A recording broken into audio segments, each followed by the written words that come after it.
Ashley Smith says the story of her kidnapping and what happened in that apartment is a story of redemption. A woman and a man, both struggling with personal demons, are thrown together by fate in a moment of enormous potential violence, and each emerges somehow better for the experience. Joining me now, Tony Perkins, president of the Family Research Council. Tony is also an ordained minister who still speaks to different congregations around the country, and he's author of the new book, No Fear: Real Stories of a Courageous New Generation Standing for Truth. Tony, good to see you. The story has to move even non-believers a little to stop and consider what the power of faith in God can do in your life.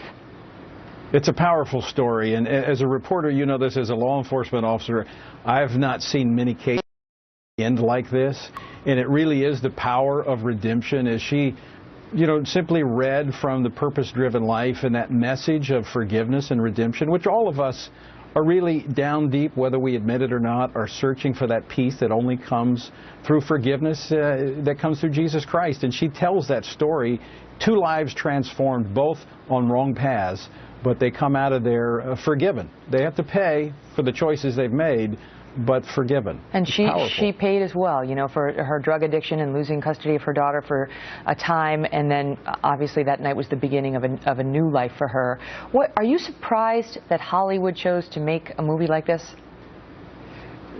Somewhat, but not completely, because this is really an inspiring story. It's a tragic story. Look, we've had 4 people lost their lives in this, but it does show the power of forgiveness and transformation. This thing ended the way it did, and you can't argue with the evidence. Now, some people would say, that religion stuff, I admit I'm not all for it. Just like Nichols said, I don't want that church BS.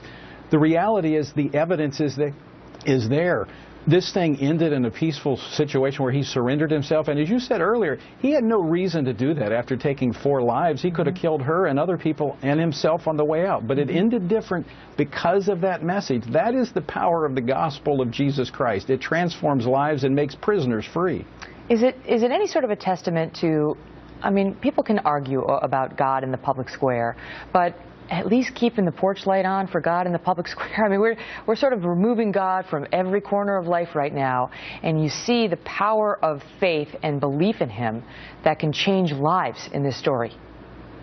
That is why we must keep that light going, because you see it. The evidence is overwhelming. Look at my home state of Louisiana, Angola Prison, where the most dangerous prison one of the most dangerous in the United States, transformed by the interjection of faith, where they're actually having a revival in that prison. It's the power of the gospel. It transforms even the lives of prisoners. And the story of forgiveness, the ability of this woman taken hostage in her own home, bound up, left in her bathroom. She didn't know what was going to happen to her, and knowing he had killed 4 others, she in the moment finding the power to forgive. But not only to forgive, but the peace that to walk. Think about that as a young woman, being in a situation where the guy has just killed 4 people. He was a rapist. She had the peace, as she just told you, that because of God speaking to her, that she could make a choice, and she made that choice, and God walked through that event with her. It's amazing, and it is an inspiration to just do better and be better. Tony, it's great to see you. And take that and receive that forgiveness. It's powerful. Thanks for being here.